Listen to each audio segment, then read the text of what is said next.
விருச்சிக ராசி அன்பர்களுக்கு வணக்கம். விருச்சிக ராசி காலபுருஷனுக்கு 8வது ராசி. செவ்வாய் பகவான் ஆட்சி பெறும் வீடு. இப்பொழுது செவ்வாய் பகவான் விருச்சிகத்தில் ஆட்சி பீடத்தில் இருக்கிறார், குரு பார்வையில் இருக்கிறார். சூப்பருங்க. இப்போ இந்த விருச்சிக ராசி அன்பர்களுக்கு இந்த நவம்பர் 16 முதல் 22 வரைக்கும் ஒரு கொண்டாட்டமான ஒரு வாரம். இது நாள் வரைக்கும் எவ்வளோ காரியங்கள் தடைபெற்று நின்று போயிருக்கும், அதெல்லாம் எடுத்து நீங்கள் சக்ஸஸ் பண்ணலாம். இதுதாங்க உங்களுக்கு அது வெற்றி பெறுவதற்கான ஒரு தக்க தருணம். ஏன்னா 3ஆம் இடத்தை குரு பார்க்குறார், முயற்சி ஸ்தானத்தை குரு பார்க்குறார். இப்போ நீங்கள் எடுக்கிற முயற்சி எல்லாமே இமாலய வெற்றி பெறும் என்று சொன்னால் மிகையாகாது. உங்களை பொறுத்தவரையும் ராசிநாதன் ஆட்சி பீடத்தில் இருந்து குரு பார்வையில் இருப்பது என்பது கௌரவம், புகழ், அந்தஸ்து, செல்வம், செல்வாக்கு, தன்னம்பிக்கை ஏற்படும். சமூகத்தில் பேரு, புகழ், அந்தஸ்து உயர்வடையக்கூடிய ஒரு காலகட்டம்.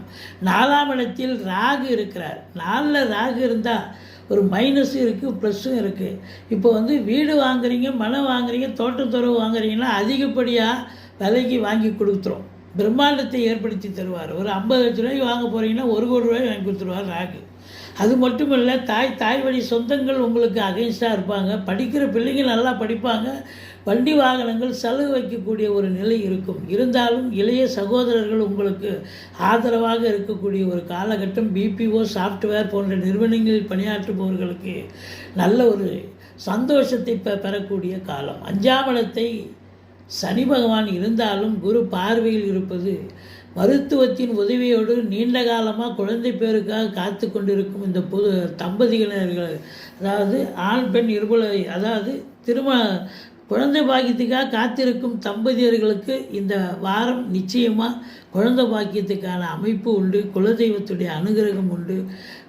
ரிஷிகள், முனிகள், குருமாருடைய ஆசீர்வாதம் உண்டு. குலதெய்வம் போய் வழிபாடு செய்துட்டு வருவீங்க. மற்றபடி உங்களுக்கு ஏழுக்குடைய சுக்கிரன் 12ல் ஆட்சி பீடத்தில் இருக்கிறார். வாழ்க்கை துணை அல்லது மனைவியால் யோக பாக்கியங்களும் கிடைக்கும். அதே நேரத்தில் செலவினங்கள் ஏற்படக்கூடிய காலகட்டமாகவும் இது அமைகிறது. மற்றபடி நண்பர்களால் கூட செலவினங்கள் ஏற்பட்டாலும் அது சுப செலவாகத்தான் அமையப் போகிறது. கூட்டுத்தொழில் செய்யும் இடத்தில் நீங்கள் கூட்டாளிகள் கூட உட்கார்ந்து பேசி தொழிலை விரிவாக்கம் பண்ணுவதற்கான ஏற்பாட்டினை கவனியுங்கள். கண்டிப்பாக தொழில் விரிவாக்கம் பெறக்கூடிய ஒரு காலகட்டம். இருந்தாலும் 7ஆம் இடத்தை சனி பார்ப்பதால் கணவன் மனைவி இடையே கருத்து வேறுபாடு வரும். குடும்பஸ்தானத்தையும் சனி பார்க்கறதால குடும்ப உறுப்பினர்களும் சண்டை சச்சரவுக்கு வருவாங்க.